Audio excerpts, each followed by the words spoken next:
Hey everybody, just a short video for you this week, but I think that this is a really cool object lesson that hopefully acts as something that's going to be encouraging for you and edifying as we all go through difficult times in this life. And I mean, we really all could just use encouragement sometimes. And I think, it says, there's that phrase that says, misery loves company. And I don't think that's supposed to be that we want other people to be miserable, but it's really nice that we have the examples of the Bible to show that our suffering is not something unique.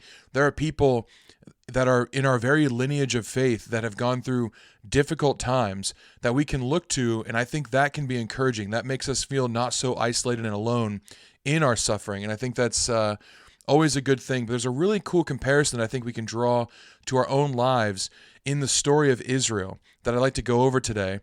And it's just something small, but it's really cool because we see the story from beginning to end. We also see their reaction and how it wasn't the reaction that we want. So we simultaneously can feel connected to ancient Israel and really respect what they went through. And we can draw lessons from what they went through, not feel so isolated in our own suffering. But then also we can see their example and how it turned out and kind of go the other way instead. I mean, that's what Corinthians says. Paul talks about this.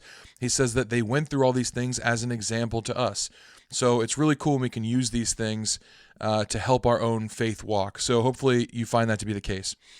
Something I found just interesting in passing as I was going through the story of ancient Israel and their plight in Egypt is the fact that they were essentially made to do one specialized job. It's not that there might not have been other Israelites doing other things, or I'm not exactly sure. The Bible doesn't lay out, all their roles exactly. There might have been older people that were overseeing, and there might have been some people that, we're not really sure about the Hebrew midwives, if they were actually Hebrews or if they were Pharaoh's midwives that were sent to the Hebrews. We're not sure about that. It's possible they had other jobs, but it seems like a good portion of the Israelites in captivity in Egypt worked as brick makers. And that just seems like an interesting piece of information, I guess, at least from a historical point of view. But I think there is something that this is included for. I think there's a reason this is part of the story. In Exodus chapter 1, verses 13 and 14, it says about the Egyptians that they ruthlessly made the people of Israel work as slaves and made their lives bitter with hard service in mortar and brick and in all kinds of work in the field. In all their work, they ruthlessly made them work as slaves. Now, here we have this announcement that they've also they're working in the field too. But I think this is potentially still connected to the brick making because later on in the book of Exodus, in chapter 5, Pharaoh takes away the straw that is used to make the bricks from these Hebrew slaves. So the Egyptian brick-making process is interesting, but it includes both mud and straw or dried grass. And so I think this might have been the work that they did in the field. So on one level or another, all of Israel seems to be like their primary output is in brick making. And this is a brutal work. We actually have really good historical record about the process of brick making from the Egyptians. And a lot of people want to say that there's not any proof for Israelites in Egypt, and that the only time we actually hear Egypt making reference to the Israelites is way, way after the Exodus. It's when Israel is actually in the land of Canaan. But this isn't entirely true. There are small hints here and there. For example, in one person's tomb, his name is Rechmire. I'm probably pronouncing that wrong because I'm not Egyptian, but it looks like Rechmire, Rekhmire. He was a nobleman during the time of Moses III and Amenhotep II. And in his tomb, there's this beautiful depiction, really well preserved hieroglyphs, telling the story of brick making. And in that hieroglyphic art, there are both Nubian and Semitic slaves. And so at least this is well prior to the first recorded mention of Israel as its own nation.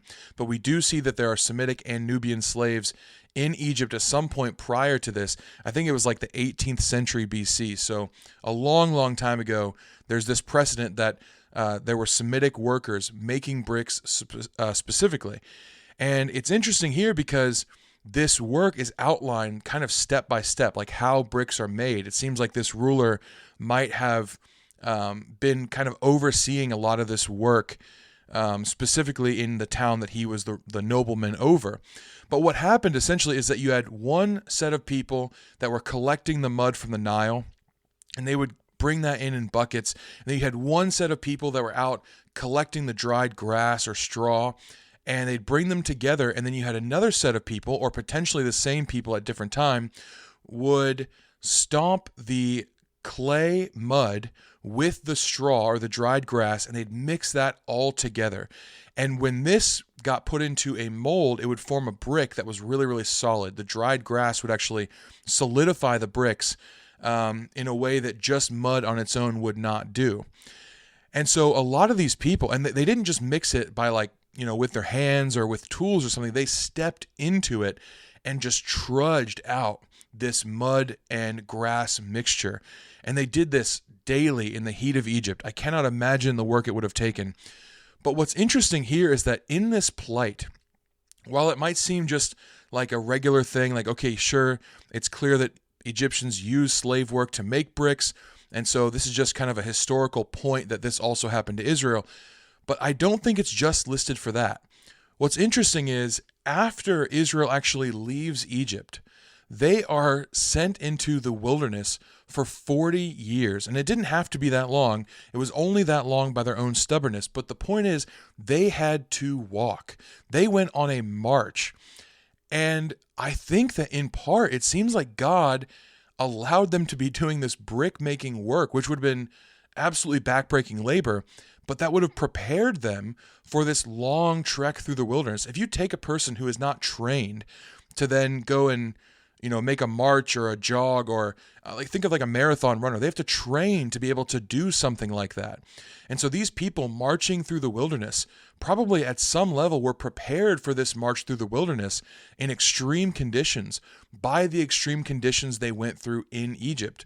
And so even in the suffering that they went through, it seems like God was preparing them for the next. And so anytime in our lives where we look at the suffering we're in, and then we're afraid that we might be going into worse things, that might be the case. God never says he's going to spare us from all suffering, but he does say he will prepare us in our suffering. And I think this is a really important thing to remember, because it's not just something where we're going from the frying pan into the fire. The frying pan is actually acclimating us to the heat so that we can go through stricter and more difficult and more frustrating things. So hopefully that's the case for us, is that it's not just suffering to suffering and we begin to question God. It's suffering that prepares us for suffering that we're willing to undergo for God. And James points this out in chapter 1, verse 2. He says, "Count it all joy, my brothers, when you meet trials of various kinds, for you know that the testing of your faith produces steadfastness." So this isn't just a testing of faith to see if you're going to be loyal. It's a testing of your faith to produce something, steadfastness. And then that goes on to produce something further. It says, "And let steadfastness have its full effect, that you may be perfect and complete, lacking in nothing." So whenever we're in a trial or a difficulty, we need to remember that it's not just for nothing. God sees everything that goes on. He knows what you're going through, and if he's marching you from one difficult thing into the next, it is only to prepare you. But remember, Israel went into the wilderness and they looked back longingly at Egypt. They didn't like what they had been prepared for. They wanted to go back to the preparation. They wanted to waste all that. I guess it's like a leg muscle thing. They just really worked hard in the mud pits, and they gained a certain strength from that. So they left, went into the wilderness, and got about halfway and then thought, let's just turn around. Let's go back. We're done. We don't want what this has prepared us for. We want to go back to the training stage. This is something we can't do. The only way through trials is forward. We cannot go back into former ways of being, because if we do, we are truly making that trial worthless. And I know it can seem worthless, but truly we have to look for ways that God is preparing us through those trials, even if it leads from one trial into the next. What that means is that God is preparing us in one for another one. And so I find this a little bit encouraging. It's easier said than done, or easier understood than actually practiced. But I still think it's something that the more we remind ourselves of this fact, and the more we look at Israel and we see that they had suffering and they went into suffering, but then they reacted poorly, and we don't want to do that. The more we look at that example and try and go the other way, the more likely we are to make that choice. Because realistically, we are all going to have suffering. Whether you believe in God, you don't believe in God, whatever, everybody in this world goes through periods of difficulty and suffering. The question is, what are you going to do with it? And if you believe in God and believe that He is a God of goodness and justice, and that He's going to make everything right someday, then you also know that He can work all things together for good to those who love Him and keep His commands. So don't let that be an excuse for becoming faithless. Instead, push through that trial, because that's really the only direction time goes for us right now, and try and get something out of it.